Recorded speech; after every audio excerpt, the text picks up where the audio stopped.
Sortie de l'hôpital La Quintini où elle a perdu son bébé dans des circonstances troubles. Esther Aurélie Bell n'arrête de pleurer de n'avoir pu tenir son nourrisson entre ses bras. Je suis même dépassée, je ne sais même que je... Cette histoire me rend, depuis un certain moment, je ne dors pas.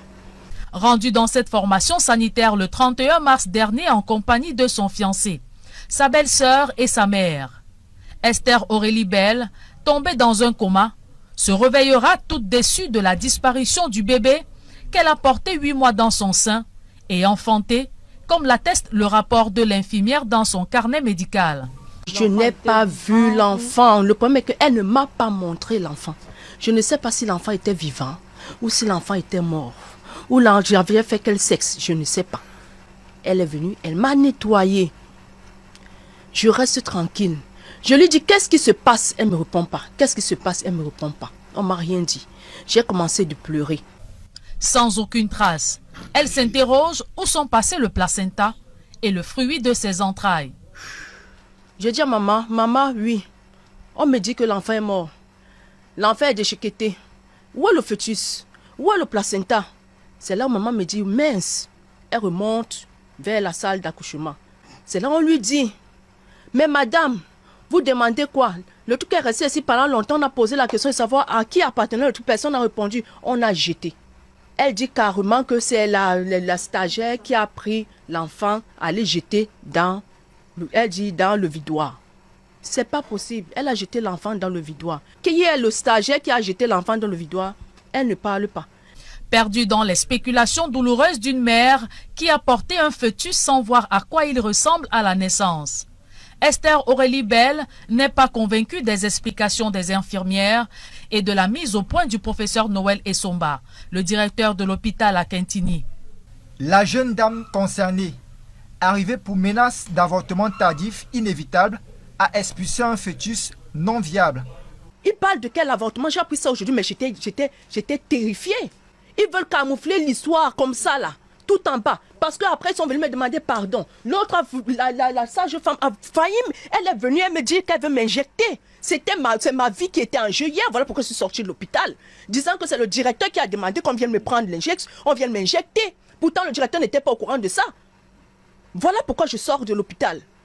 Alors que ce vide restera à jamais gravé dans sa mémoire, Esther Aurélie Bell demande que justice lui soit rendue. Bonjour les enfants, c'est papa. Bienvenue dans le premier podcast de la journée les enfants. Bienvenue à la clinique. Elle s'appelle Esther Aurélie Bell. En donnant la vie, on lui a volé la vie qu'elle est venue donner. Elle demande aujourd'hui le soutien de vous, la clinique, parce qu'elle réclame justice. Elle demande votre soutien à vous, la clinique, parce qu'elle réclame justice. La nana est partie à l'hôpital. Il faut que ce soit clair. L'hôpital La Quintini. 8 mois et demi, ça veut dire qu'elle n'avait pas prévu d'avorter. 8 mois et demi. Elle est partie avec son mec, son fiancé, sa tante ou sa cousine. Donc elle est partie, elle n'a pas embarqué toute sa famille pour aller avorter. Non, elle est partie pour aller accoucher. Elle est venue, elle est partie pour aller accoucher à l'hôpital La Quintini. Elle est tombée dans le coma. Déjà la qualité, mais elle est tombée dans le coma. Quand elle se réveille, les enfants, il n'y a rien. Le ventre est vide. Elle est entrée à l'hôpital pour aller accoucher. Après 8 mois de souffrance et de grossesse. Elle est venue avec sa famille. Elle est tombée dans le coma. Et quand elle s'est réveillée, en plein hôpital La Quintini, à Douala, le bébé, pas de traces, ni de placenta, ni de cordon ombilical. On est dans la sorcellerie en ce moment-là. Ni cordon ombilical, ni placenta, ni rien. Elle se réveille, quelqu'un entre avec un bébé dans le ventre, se tombe dans le coma, se réveille, il n'y a même plus une trace. Et vous dites que comme si le truc a disparu. Je vous ai dit que si le diable n'habite pas au Cameroun, il doit avoir sa maison autour. Il doit avoir sa maison quelque part aux alentours. Quelque part aux alentours. C'est-à-dire qu'une femme est entrée à l'hôpital enceinte de 8 mois et demi, près d'accoucher, le bébé a disparu. Elle demande que où est le bébé. Elle ne trouve pas. On dit que non. Elle a le communiqué du directeur de la Kentini lui explique à elle qu'elle a expulsé. On parle d'un être humain. Même le vocabulaire qu'il utilise est une insulte à la vie humaine. On est dans une institution sanitaire de référence, la Kentini. La première personne qui devait d'abord être en train de dormir en cellule aujourd'hui, c'était le directeur de cet hôpital. Il parle de la fille avec tellement peu de... avec saleté. Elle dit qu'elle a expulsé un fœtus non viable. Qu'elle est venue pour un accouchement, pour un avortement non arrêtable. Où est donc le placenta? Des choses que les gens prennent souvent pour aller faire la sorcellerie avec. Vous connaissez ça, non? Vous connaissez ça, non? Sur ce poste, vous devez marquer rendez le fœtus, docteur, l'hôpital de la Kentini. Faites une phrase qui fasse ça. Je vous ai dit on est une arme de militants. On est des militants. Hôpital de la Kentini, rendez le bébé. Vous partagez, vous écrivez ça. Il faut qu'on vous apprenne le process. Le nom, ce bonhomme a un nom, le directeur de l'hôpital de la Kentini. Écrivez son nom. Donc, monsieur Ndanada, rendez le bébé. Mettez ça en commentaire. Mettez ça en commentaire. Alors où je parle, si on devrait déjà avoir atteint au moins les 1000 partages. Parce que le plus important, je vous ai dit, elle n'est pas venue ici pour qu'on parle, pour qu'on chuchote son problème. Elle est là pour que le monde sache ce qui se passe. Elle est là pour que la justice se retourne vers cette mère et pleurer 9 mois après. Ce jeune père qui est venu pour avoir un enfant. Cette grand-mère qui est venue que je vais devenir grand-mère. On vient leur dire qu'elle a expulsé un fœtus non viable pendant qu'elle était dans le coma. Elle a expulsé et étant dans le coma, la fille demande à la mère donc, bon, ok, admettons que j'ai expulsé un fœtus non viable. Où est le truc en fait, le fameux fœtus de placenta et tout. C'est là où la mère dit qu'elle ne compte elle-même. Seigneur. C'est là où la mère se rappelle elle-même qu'il y a un placenta dans cette histoire. Elle prend ses pieds, elle y va. On cherche partout. On ne trouve pas. On dit que c'est un stagiaire. C'est que personne n'a un nom. Il n'y a aucune responsabilité. Personne, c'est une stagiaire qui elle-même, on ne connaît pas le nom, serait venue, l'aurait nettoyé, elle, la maman, et serait partie avec le truc, le placenta. Et pendant qu'ils sont en train de chercher toujours ce placenta et tout, il paraît même que non. On a dit que quand le truc a été posé là, on parle d'un être humain, un bébé. Je vous ai dit, si vous n'avez pas été éduqué à la valeur humaine, vous ne pouvez pas avoir une gouvernance humainement bonne. C'est pas possible. Regardez comment on traite l'être humain. La base de la vie, le développement d'un pays ne se fait que par le respect des êtres humains. Si un gouvernement ne respecte pas la vie, ce gouvernement ne peut pas protéger la vie. Un gouvernement qui ne respecte pas la vie ne peut donc pas protéger la vie et donc dangereux pour la vie. Ça, c'est un hôpital de référence, le plus grand de Douala.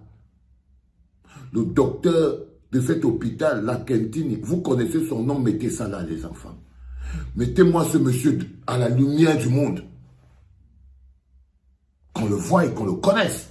Qu'il soit populaire. Faites de lui une star. Faites de lui une star. Parce qu'il veut être une star. Le trafic des bébés dans les hôpitaux, ce n'est pas nouveau au Cameroun. Le vol des bébés dans les hôpitaux, ce n'est pas nouveau au Cameroun. Non. La première fois où je me suis retrouvé attaché dans un hôpital, attaché devant le portail de l'hôpital, c'était à cause d'une jeune fille qui s'appelait Vanessa Tchatchou. Le jour-là, j'ai bloqué l'hôpital général de Yaoundé tout seul. J'étais attaché sur les grilles de l'hôpital là que vous allez lui rendre son bébé. C'est-à-dire que Vanessa Tchatchou était partie à l'hôpital général de Yaoundé pour aller accoucher. On dit que l'enfant là a été acheté par un magistrat. Une femme magistrate est venue acheter l'enfant là à l'hôpital. Là à l'hôpital général. Ça dit que je sors, je vois une grande sœur, je suis en train de sortir pour aller faire mes choses aux jongleries. Je tamponne une petite sœur qui est dans toutes ses larmes. Général, qu'est-ce qu'il y a? On a volé mon bébé. Je partais ma route. J'ai fait une semaine en cellule à cause de l'histoire. Parce qu'elle était descendue à l'hôpital général. C'était là. C'était le Waloba. J'étais accroché sur le... C'est au moins 2 pick-up de militaires qui sont venus me porter pour m'amener au commissariat. Mais ils avaient déjà volé le bébé et volé et vendu le bébé de Vanessa Tchatchou. Le directeur de la Kentini, de l'hôpital général, a fait exactement comme le directeur de la Kentini. Il est directeur de l'hôpital, mais ce qui se passe à l'intérieur, il n'en est pas responsable. Jusqu'à aujourd'hui, Vanessa Tchatchou n'a aucune idée de où est passé son bébé. Je profite pour lui faire rentrer encore de la force aujourd'hui. Voilà l'autre petite. Elle est maintenant à l'hôpital à Kentini. Le même réseau opère. Le même réseau opère. Les mêmes causes, les mêmes effets, le même processus. On accuse une fille qui est partie chez elle pour venir accoucher. On dit qu'elle est venue avorter. Elle a expulsé un fœtus non viable. C'est le docteur de l'hôpital, le communiqué du docteur, le communiqué de l'hôpital à Kentini. Vous voyez le reportage, il n'y a aucun élément de justice là-dedans. Ce n'est même pas comme si c'est une histoire qui a intéressé la police. C'est pour ça qu'on vous dit partager. Vous croyez que quoi? Parce qu'on essaye d'être plus que la police. Parce que là, on essaye de forcer la police à aller faire son travail, c'est-à-dire aller faire des enquêtes. Voilà le reportage que vous avez vu. Aucun reportage de la police. Ça veut dire que la police, la justice n'est pas impliquée.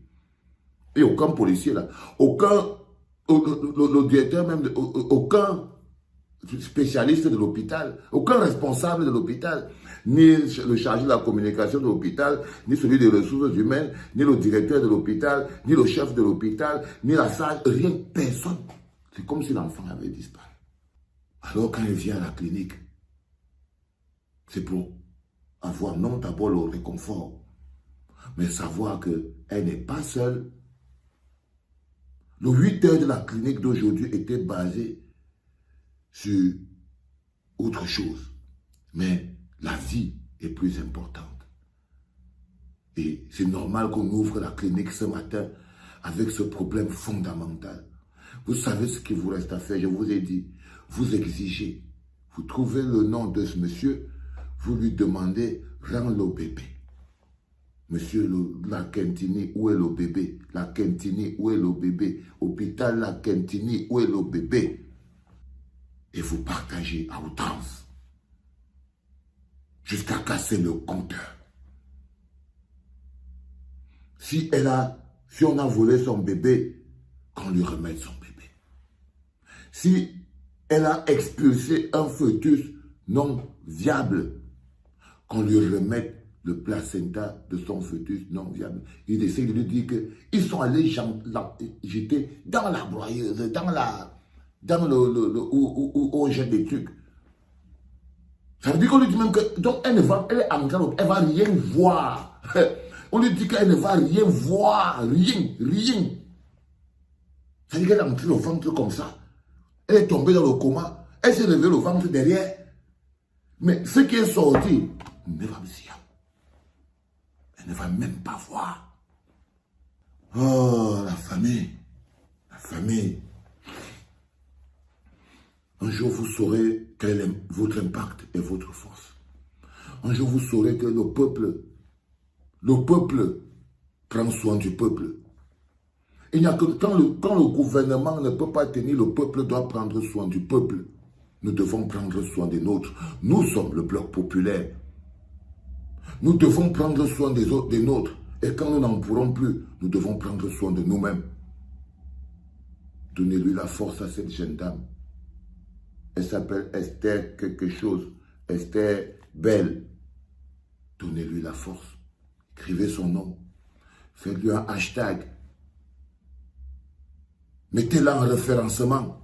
Que la justice puisse enfin faire son travail. Les enfants, c'était le premier podcast de la journée en direct de la clinique. Le deuxième va venir assez rapidement. Parce que cette journée, elle est un peu hard, les gars. Elle est un peu hard. C'était papa.